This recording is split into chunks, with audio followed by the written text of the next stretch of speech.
ሰላም ጤና ይስጥልን። ይህ ኢትዮ ታይምስ ሚዲያ ነው። ሰላም ጤና ይስጥልን። የተከበራችሁና የተወደዳችሁ የቻናላችን ቤተሰቦች ኢትዮጵያ ወዴት እየሄደችም ነው? የሀገራዊ ምክክር ኮሚሽኑ ያልተነገሩ ሚስጥሮች፣ የኦሮሚያ ብልጽግና ስልትና የሳምሶናይት ፓርቲዎች ወጥመድም፣ የክልሎች መበታተንና የኃይል ሚዛን መፍረስ፣ ኢትዮጵያ እንደ ሀገር የመቀጠል አቅሟን የሚያከስም የ130 ሚሊዮን ህዝብ አደራ ለፖለቲካ ትርፍ አሳልፎ የሚሰጥ አደገኛ ቁማር እየተጫወቱ ይሆን? ሀገራዊ የምክክር ኮሚሽኑ አጀንዳዎችን ሰብስቤ እየተመካከርሁ ነው ባለበት በዚህ ወቅት ከጀርባው ግን የሀገሪቱን የኃይል ሚዛን ሙሉ በሙሉ የሚያፈርስና የተወሰኑ ክልሎችን ወደ አናሳነት በመቀነስ የነጠላ የበላይነትን ለማረጋገጥ የሚሄድ ስልታዊ ሴራ እየተሰራ እንደሆነ የሚነገረን፣ አንዳንድ ክልሎች እንዲበታተኑና እንዲዳከሙ ሲደረግም ሌሎች ደግሞ አገር አከል ሆነው እንዲወጡ የተዘረገው ወጥመድ ምንድነው? አቋሜን ደግፉ፣ ጥያቄያችሁን መልሳለሁ በሚል ተስፋ የኢትዮጵያን ህልውና አደጋ ላይ እየጣሉ ያሉ ሳምሶናዊት ፓርቲዎች እነማን ናቸው? በቆይታችን የሀገራዊ ምክክሩን ሂደት፣ የአዲስ አበባና የፌዴራሊዝሙን የወደፊት ዕጣ ፈንታ እንዲሁም በዝምታ እየተከናወኑ ያሉትን አደገኛ የፖለቲካ ስልቶች በጥልቀት እንፈትሻቸዋለን። እስከ መጨረሻው አብራችሁን ቆዩ። የአገር ዘላቂ ህልውናን በቁማር አስይዞ የመጫወት ፖለቲካ። የሀገራዊ ምክክር ኮሚሽኑ የምክክር መድረክን ከሀገር የጋራ ጥቅም ይልቅ የአንድ ወገን የፖለቲካ ፍላጎት ለማሳካት እንደ አንድ ቁልፍ መሳሪያ የመጠቀም ሴረኛ አካሄድ። የአንድ ወገን አካሄድ ሌሎችን በማፍረስ በመበተንና የፖለቲካና የሐሳብ ሚዛን እንዳያስጠብቁ ወደ አናሳ የማውረድ ተደራቢ ግብ ያነገበ በመሆኑም ጥልቅ ጉዳዮች እንዳስሳለን። አሁን በምክክር መድረኩ አዲስ አበባን የታሪክ አተራረክና የፌዴራል ስርዓቱን አወቃቀር በተመለከተም እየተፈጠረ ያለው የሌሎችን ጥቅምና ደህንነት እየደፈጠጡ የአንድ ወገን ፖለቲካ ትርፍ ለማሳካት ሽኩቻ ታች አምና ኮሚሽኑ ሰበሰቧቸው ያላቸውን አጀንዳዎች ምንነት በመነሳት በግልጽ አውድ ታይቶ ነበር። የትኛውም ጥያቄ የፍላጎት አጀንዳ ሆኖ ለምክክር ቢቀርብም አጀንዳ አቅራቢዎች በውይይት እስካመኑ በነፃ ውይይትና ክርክር ያቀረቡት ሐሳብ በብዙሃነት ተቀባይነት ካጣ ውጤቱን ሊቀበሉ ድጋፍ ካገኙም ነገሩን አሸንፊያለሁ በሚል ከንቱ ፉከራ ወደ ሴራ ትንተና ሳይለጥጡት አምነው እስከተገናኙ ድረስ ምንም ነገር ከውይይት በታች ነው። እየሆነ ያለው ግን ይህ አይመስልም።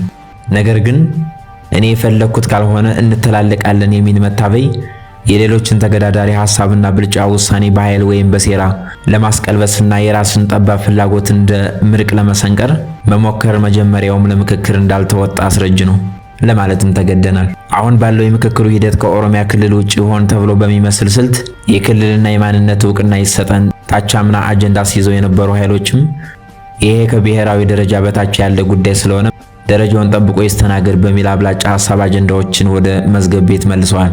ነገር ግን የኦሮሚያ ብልጽግና በአዲስ አበባ ጉዳይ ኦሮሞ የያዘውን አቋም ደግፉ፣ በብልጽግና በኩል አጀንዳዎቻችሁን እንዲሳኩ ድጋፍ ታገኛላችሁ የሚል በተናጠልና በቡድን ክልል ማንነትና አስተዳደራዊ መዋቅር እንፈልጋለን የሚሉ ሳምሶናዊት ፓርቲዎችን ማታለያ እያቀረበላቸው መሆኑን መገናኛ ብዙሃን እየዘገቡ ይገኛሉ።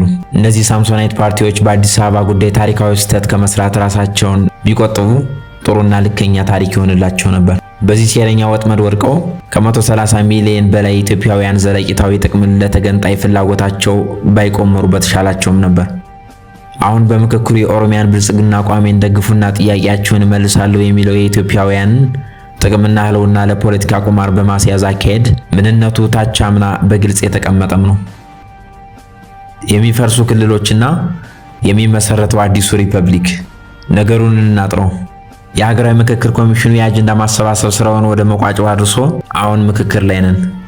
ከታች ጀምሮ እስከ ፌዴራል በደረሰው አጀንዳ ልየታ ውስጥ ነገን አሳሳቢ የሚያደርጉ አጀንዳዎች ቀርበዋል። ሐቀኛ ውይይት የሚደረግ ቢሆን ከሴራ የጸዳ የህዝብና የሀገር ጉዳይ ገዷቸው የሚተውኑ ባለ አጀንዳዎች ቢኖሩ አጀንዳዎቹ መቅረባቸው በራሱ ችግር አልነበሩም። ግን አጠራጣሪ ነገሮች ሞልተዋል። የተሴረባቸው የሚመስሉ ዓላማዎችም አሉ። አንድ ሁለት እያልን እንቁጠራቸው። አንደኛው የፖለቲካ ስርዓታችን ወደ ፕሬዝዳንታዊ ስርዓት መቀየር፣ ይሄም አሁን ያሉትን ጠቅላይ ሚኒስትር ቢያንስ በፕሬዝዳንትነት ሁለት ተጨማሪ ዙሮች ስልጣን ላይ የሚቆዩበት የህግ መደላድል መፍጠር አንዱ ዓላማ ነው። ሁለተኛው ደግሞ ኦሮሚያ ክልል አሁን ካለበት ግዛታዊ ቁመና ሌሎች ቦታዎችን አካቶ ፈርጣማና በአገር ውስጥ ያለ ሌላ ሀገር ማድረግ ነው። ለዚህም ሐረርን፣ ድሬዳዋን፣ ሞያሌን፣ አዲስ አበባን ይገቡኛል ብሎ አጀንዳ አድርጎ አቅርቧል። ሌላ በእነዚህ ቦታዎች ላይ የቀረበ ተገዳዳሪ አጀንዳ የለም። መንገዱ ተጠርጓል ማለት ነው። በእነዚህ ቦታዎች ላይ ህዝበ ውሳኔ ይካሄድልን ብለዋል። በህዝበ ውሳኔ ከተማመነ ባለፉት ዓመታት በእነዚህ አካባቢዎች ላይ የህዝበ ውሳኔ ወደ ኦሮሚያ እንዲያደላ የሚያስችል የህዝብ ቁጥር ቅየራ በአጥጋቢ ሁኔታ ተሰርቷል ማለት ነው። ለመስራቱም ባለፈው በአዲስ አበባና በዙሪያው የነበሩትን የማፈናቀል በከተማዋ የማልማት ስም የማፍረስ ተግባራት አስልተናቸውን ቀጥሉ።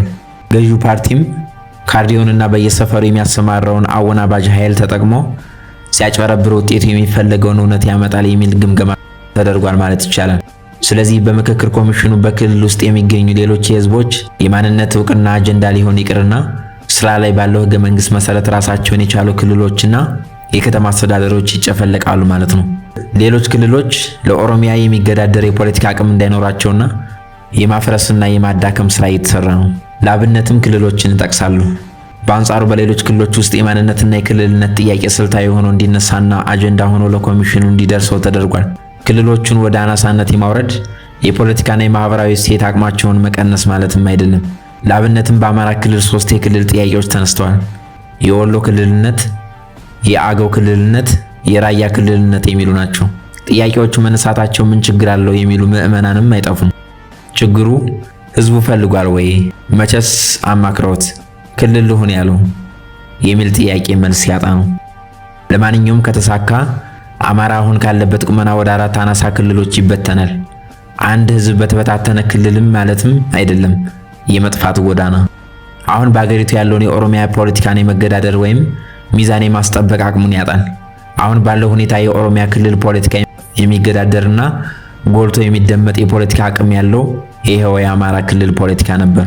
ሌላኛው የኃይል ሚዛን የማስጠበቅ የፖለቲካ አቅም የነበረው የትግራይ ክልል ከጨዋታው ገለል የተደረገበትን ስልት አስበን እዚህ ላይ እንቀጥላለን።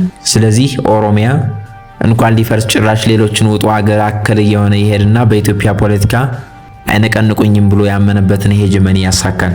አገሩ በአንድ ጉልቤ ጎረምሳ የሚመራው ቤት ይሆናል ማለት ነው። ቢሻንጉል ጉሙዝ ክልልም አንድ የክልልነት ጥያቄ ቀርቦበታል። ብዙ ጊዜ ማንነት ተኮር ግጭቶችን የሚያምሱት የመተከል ዞን ራሱን ችሎ ክልል እንዲሆን ታቅዷል። ዋናው ቢሻንጉል ጉሙዝ ከኦሮሚያ ብልጽግና ትዕዛዝና ቁጣ ካልደረሰበት በቀርም በቀላሉ መተከል ክልል እንዲሆን የሚፈጥር አይሆንም። ይሄ እኮ ቀላል ነው ምን ችግር አለው የሚል ምዕመናንም አይጠፋም። ፖለቲካ ውስጥ ቀላል የሚባል ሁሉ ቀላል አይደለም ምዕመናን፣ ውስብስብ ነው ነገሩ። አዲስ በክላስተር በተደራጀው ኢትዮጵያ ክልል የባንዲራው ቀለም ሳይደርቅ ወላይታ ራሱን የቻለ ክልል እንዲሆን ጠይቋል። ያኔ ደግሞ ጋሞም እኔስ ምን ይቅርብኝ ይላል። ከሌሎች የክልሎች አካባቢዎች ጋር በሳተላይት የሚገናኘው ጌዲዮም ጥያቄ ያነሳል። ደቡብ ኢትዮጵያ ክልል በወላይታ ክልል መሆን የተነሳ የሚፈርስ ከሆነም የጌዲዮ ዕጣ ፈንታ አስቸጋሪ አጣብቂኝ ውስጥ ይገባል። በዙሪያውም ጉጂ መኖሩን ሲዳማም መኖሩን አስቡት። መሃሉን ለቄስ እንበልና እንለፈው። ሌላው የማዕከላዊ ኢትዮጵያ ክልል ተብሎ የተዋቀረው ክላስተር አንድ የክልልነት ጥያቄ ቀርቦበታል። የጉራጌ የክልልነት ጥያቄ ነው።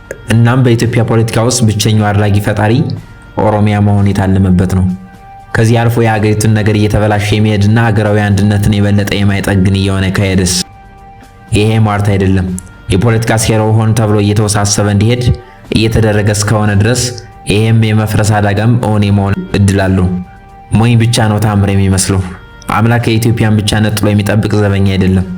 ይህ የመፍረስ አደጋ አይቀሬ ከሆነም ከምክክሩ በኋላ የሚኖረውን የሀገሪቱ ነባራዊ ሁኔታ ያየነውን ሁሉ የሚስማማ እስከሆነ ድረስ አገር የመሆን አቅም የሚኖረው ኦሮሚያ ብቻ ነው። ሌላው የመጥፊያ ገመዱን ራሱ አንገቱ ላይ ያጠለቀ በመሆኑም በዚያ ጉዞ ላይ ነው። ይህ ደግሞ ኦሮሚያ ሪፐብሊክ የምትለዋን የሰነበተች ህልም አትዘንጓት። ሌላው ራሱን ችሎ መቆም ወደማይችልበት አናሳነት ስለወረደ ለኦሮሚያ ሪፐብሊክ እውን መሆን እዳው ገብስ ነው። የአናሳዎች ዕጣ ፈንታ በግድም በምርጫ ማልባነትም ወደ አዲሱ ሪፐብሊክ መሰቅለጥ ነው። አንዳንዶቹ ቀድሞም ታቅዶላቸዋል። የኩሽ ሪፐብሊክን አስታውሱ። መቼስ አንድ ላይ ጠንካራ ክልል ሆነው የሚያገኙትን ፖለቲካ ኢኮኖሚያዊና ማህበራዊ አቅም መገንዘብ ያልቻሉ ግልቦች በመጨረሻ ሰዓት የሚጋረጥባቸውን የመጥፋት አደጋ ተገንዝበው ዳግም ህብረት ፈጥረው የራሳቸውን ዕጣ ፈንታ ይወስናሉ ተብሎ አይታመንም። ብቸኛው ዕድል አሁን በምክክሩ መቋጫ የሚመጣባቸውን አደጋ አጢነው የመበታተኑ ስፖንሰር የተደረገውን ፕሮጀክት ማክሸፍ ነው። ይሄ የመሆን ዕድሉ ወደ ዜሮ ቢጠጋም በብዙ ምክንያቶች ይሆናል ብለን እናስባለን። እናንተስ ምን ትላላችሁ?